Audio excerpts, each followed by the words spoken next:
I wanted to talk about the 5 different love languages. This was developed by Gary Smalley.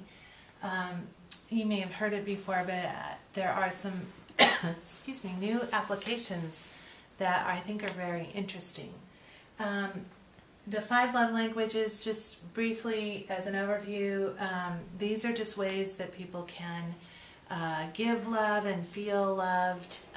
Usually someone will give love in a way that they feel loved when it's given to them. The first example of this is quality time. That's basically the wife who says to her husband, sit on the couch, look in my eyes and talk to me with the TV off and without other distractions. I just want your quality time. And that just fills a person's heart with love when someone does that for them. The next love language is encouraging words. You look beautiful, that dress looks amazing on you, you did such a good job on that, thank you for being such an amazing husband. The encouraging words tend to just build that person up and make them feel really good. I should say that all of these love languages feel wonderful. We all like receiving any of them. But usually there's one predominant love language that each of us has that truly that is the one when someone gives that to us is how we feel the most loved. Physical touch and closeness, it just, could be a rub my shoulders or be physically close to me. It could just be sitting on the couch reading books together, just as long as we're in the same room.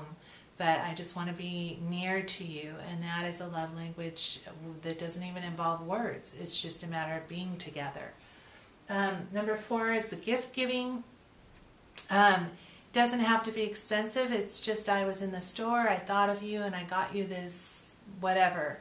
And the person just lights up when someone thought of them, and especially if it's a gift that really hits home and makes that person feel loved. Because it's clearly the giver of the gift put some thought into it and also knew the person well enough to know what might mean a lot to that person. So gift giving is a way that we can express our love. And the last one is acts of service. Basically, honey, I filled the car up for you with gas, I swept the porch, I did the laundry, I folded the clothes for you, I cooked dinner for you. They're acts of service, they're expressions of love that we can give in a way that's just doing. I find it very interesting that the first 2, quality time and encouraging words, are both very relational, people-oriented. The golden retriever is usually the one that best represents the quality time. Just wants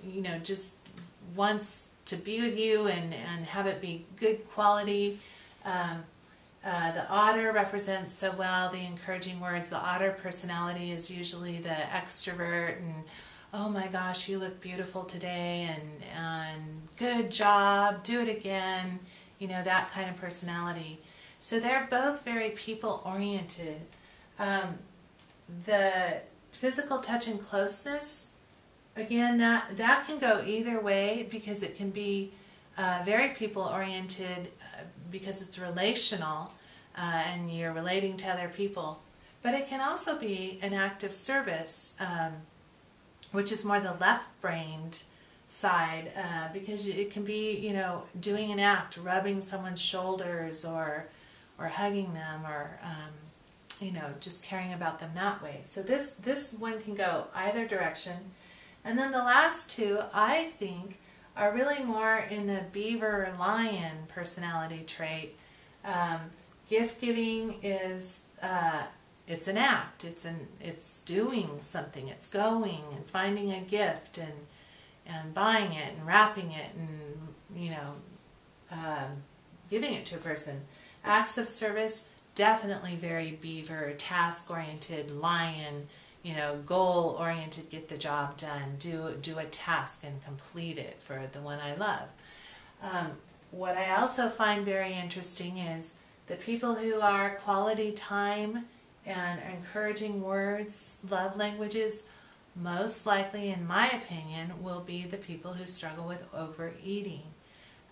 They are usually the thinkers, often the deep thinkers, and while they're thinking, they go and they get something to eat.